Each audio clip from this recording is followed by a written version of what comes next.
Merhaba arkadaşlar, hoş geldiniz. Bugün sizlerle Lenovo HF130 Metal Earphone kulaklığın kutu açılımını gerçekleştireceğiz. Bildiğiniz üzere A101 marketlere geldi arkadaşlar. 30 TL gibi, yaklaşık 30 TL gibi bir fiyatı var.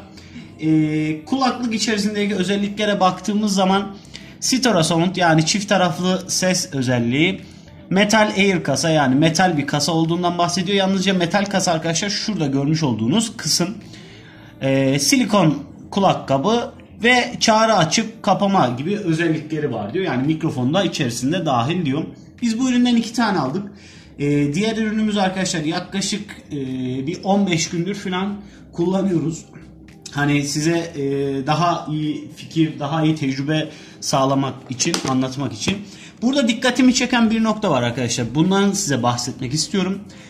Burada bakın, kulaklık özelliklerine baktığınız zaman kulaklığın boyu 1.15 yazıyor. Tamam, çok güzel. Mikrofon desibelini yazmış ve aynı şekilde kulaklık desibelini 88 desibel şeklinde yazmış. Yan tarafına ise baktığımız zaman arkadaşlar Türkçe bir kullanım kılavuzu şeklinde burada bir şey yazılmış. Hani cihazın özellikleri.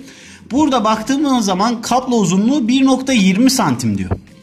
Ve desibeli de arkadaşlar 96 desibel diyor. Arka tarafta 88 desibel ve 1.15 metre diyordu. Burada bir tutarsızlık var. Ama biz buna baktığımızda arkadaşlar 88 desibelden biraz daha üstün sesi, yani burada Türkçe yazılmış özellikleri daha doğru özellik veriyor. Yani 96 desibel gibi bir sese sahip, gayet tok bir sesi var. Kutu açılımımızı gerçekleştirelim arkadaşlar. Kulaklık hakkında size fikirlerimizi sunalım. Bazı dezavantajları, bazı avantajları var. Nelerdir? Yani alınabilecek bir ürün müdür? 30 TL'ye Lenovo gibi bir markayı alıyorsunuz.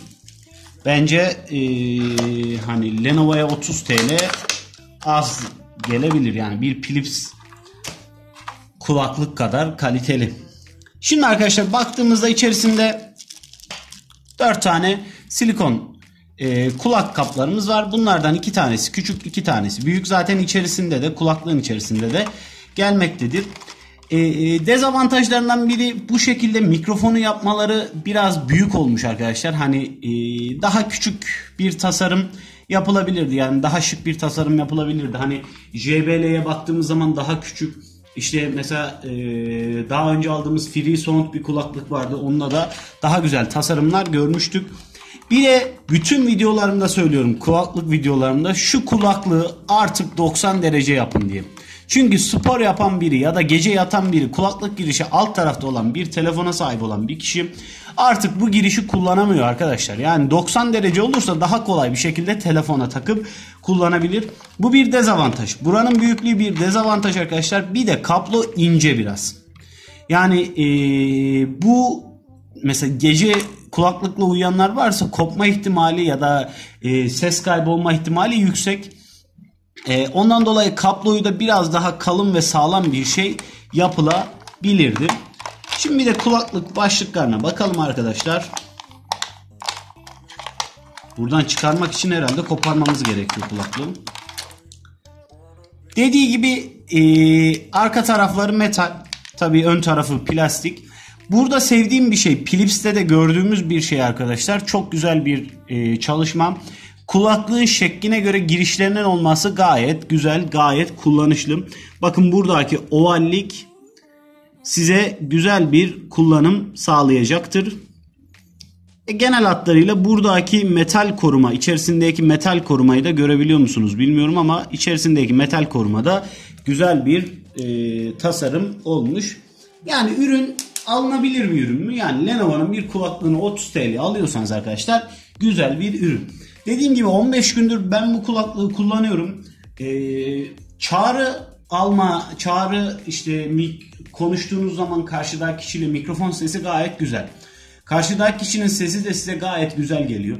Hani sürekli böyle konuşma yapıyorsanız, yani çağrı alıp çağrı veriyorsanız burada sizin için yararlı bir ürün olacaktır. Ayrıca bir de arkadaşlar müzik konusuna gelelim. Müzik dinlemede ise bu biraz daha bas ağırlıklı bir kulaklık. Yani diğer mesela JBL, Philips gibi kulaklıklarımızı incelediğimizde onlar da biraz daha tiz ağırlıklıydı. Yani onlar biraz daha sesi, böyle müziğin sözlerini daha iyi duyabiliyordunuz. Bunda biraz daha arka planda duyuyorsunuz. Ama bas ağırlıklı bir kulaklık olduğu için hani böyle hareketli müzik dinlemede kullanabileceğiniz bir kulaklık türüdür. 30 TL'ye bence gayet güzel bir ürün. Yani böyle dezavantajları falan önemli değil. En fazla bir tane daha yenisini alırsınız. Arkadaşlar, bize destek olmak isterseniz kanalımıza abone olabilirsiniz. Bir sonraki videoda görüşmek üzere. 30 TL'ye alabileceğiniz bir ürün. Kendinize iyi bakın. Hoşça kalın.